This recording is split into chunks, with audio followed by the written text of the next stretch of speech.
आज इस वीडियो में जानेंगे, अगर आप फ़ोनपे एक यूज़र हैं तो फ़ोनपे के अंदर या गूगल पे के अंदर एक यूपीआई आईडी होता है। तो इस वीडियो में सीखेंगे कि आपको यूपीआई आईडी किस तरीके से क्रिएट करना है एंड आप उस यूपीआई आईडी को अपने अकॉर्डिंग चेंज भी कर पाओगे, यानी अपने अकॉर्डिंग वहाँ पे एक न्यू यूपीआई आईडी जनरेट कर सकते हो। तो हम ओवरऑल यूपीआई के रिलेटेड सभी क्वेश्चन आंसर यहाँ पे सीखेंगे। एक ही पार्ट को स्किप मत करना। चैनल पर फर्स्ट टाइम विजिट किए हो चैनल को भी सब्सक्राइब कर सकते हो, बिकॉज आगे भी इस तरीके के वीडियोस देखने के लिए। तो चलिए शुरू करते हैं। सबसे पहले फ़ोनपे एप्लीकेशन को न्यू वर्जन के अंदर अपडेट कर लेना, और अपडेट करने के बाद जब इसको फर्स्ट टाइम ओपन करोगे ना तो यहाँ पे इस तरीके से आपको डैशबोर्ड दिखने को मिलेगा। हम बात करेंगे यूपीआई आईडी क्या होती है, उसको कैसे जनरेट करना है, एक्टिवेट कैसे करना है। सबसे पहले यहाँ पे जो प्रोफाइल का लोगो दिख रहा है इस पर वन टैप करेंगे एंड उसके बाद यहाँ पे इस तरीके से ऑप्शन शो होंगे, bank account, debit and credit card, PhonePe, wallet.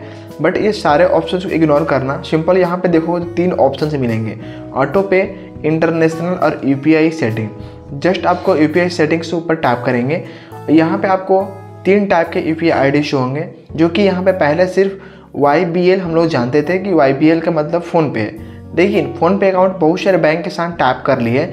जैसे कि यहाँ पे IBL है, AXL है। AXL देखिए यहाँ पे लिखा है पावर बैंक, एक्सिस बैंक, और ये है ICICI का IBL, और ये है यस बैंक का YBL। मतलब 3 बैंक से इन्होंने टाइप किया है फ़ोनपे, इसलिए यहाँ पे 3 यूपीआई आईडी अब हम सभी को देखने को मिल रही है, राइट।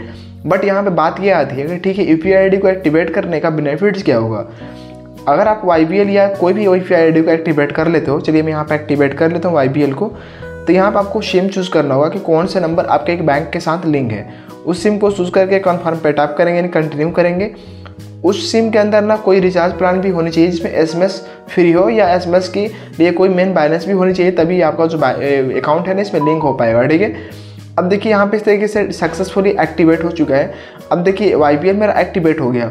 इस तरीके से अगर आप चाह रहे हो कि हम IBL को भी एक्टिवेट कर पाएँ, सिंपल प्रोसेस के साथ इसको भी एक्टिवेट कर पाओगे। लेकिन YBL को मैं यहाँ पर सजेस्ट करना चाहूँगा, क्योंकि YBL बहुत ही ईजी है, सभी लोग इसको ही यूज़ करते हैं। अगर आप कहीं से मनी को रिसीव करना चाहते हैं तो उस पर्सन के पास अपना मोबाइल नंबर सेंड करने की ज़रूरत नहीं है। आप सिर्फ इस यूपीआई आईडी को सेंड कीजिएगा ना, तो वहाँ आपका नेम शो होगा, और इस यूपीआई आईडी से वो थर्ड पर्सन आपके बैंक में मनी को ट्रांसफ़र भी यानी कर सकते हैं, यानी आपका रिसीव हो जाएगा। यहाँ पर बैंक का डिटेल्स सेंड करने की बिल्कुल भी ज़रूरत नहीं है, मैं भी करके दिखाऊंगा, ठीक है। अब देखिए यहाँ पे तो बहुत कुछ हो गया। अब देखिए नीचे मिलेगा यहाँ पे UPI ID to display to home, और यहाँ पे छोटा सा पेंसिल का आइकन दिख रहा है, ठीक है। आप पेंसिल वाला आइकन पे टैप करोगे ना यहाँ पे, तो आपको यहाँ पे यूपीआई आईडी ना खुद से जनरेट करने का ऑप्शन आएगा कि आप क्या रखना चाहते हो। देखिए यहाँ पे 2 मुझे मिल रहे हैं, और मतलब उसके अकॉर्डिंग एक है @AXL और एक है @YBL। तो आपको जो यूपीआई आईडी चाहिए ना उसको यहाँ पे चूज़ करना और सेव कर सकते हो इस तरीके से, तो आपका यूपीआई आईडी है ना चेंज हो जाएगा। बट मुझे चेंज नहीं करना है, तो देखिए मैं आपको सजेस्ट करना हो ना कि यहाँ पे जो 3 यूपीआई आईडी शो रहा है ना, तीनों को एक्टिवेट कर लेनी चाहिए इस तरीके से। चलिए मैं इसको भी एक्टिवेट कर ले रहा हूँ, क्योंकि सभी को एक्टिवेट कर लोगे ना तो मान के चलो इन केस अगर आपको एक यूपीआई आईडी से मनी ट्रांसफ़र नहीं हो रही है, तो फिर आप सेकंड बैंक का जो यूपीआई आईडी है ना उसको ले सकते हो, क्योंकि हर बैंक का सर्वर अलग अलग होता है। हर बैंक जैसे मान के चलो ICICI में सर्वर डाउन की इशू आ रही है, तो जरूरी नहीं है कि एक्सिस में भी होगा, ठीक है। तो इसलिए देखिए ये हो गया एक्सिस बैंक का, ICICI बैंक का, और ये हो गया यस बैंक का, और ये नीचे वाला है एक्सिस बैंक का है। मतलब 3 बैंक के साथ फ़ोनपे ने टैप की है, और तीनों बैंक का अलग अलग यूपीआई आईडी भी आपको मिल जाएगा। तो अगर आपको इन केस बैलेंस में प्रॉब्लम आ रही है ट्रांसफ़र करने के लिए, तो आप तीनों यूपीआई आईडी को ट्राई कर सकते हो, जिसमें भी आपको ईजी लगे आप फिर उसको दे के आप यूपीआई आईडी से मनी को रिसीव कर सकते हो, ठीक है। अब देखिए यहाँ पे मैंने जिस पे पेंसिल का आइकन पे टैप किया ना, तो यहाँ मुझे 3 यूपीआई आईडी शो रहे हैं। एक ही यहाँ पे IBL, YBL और AXL। तो आप इस तरीके से ना यहाँ पे 3 यूपीआई आईडी डिफरेंट जनरेट करके यूज़ कर सकते हो, जो कि मैं काफ़ी दिनों से यूज़ कर रहा हूँ। एंड ऊपर में यहाँ पे देखोगे तो आपको यूपीआई आईडी नंबर का भी ऑप्शन मिलेगा।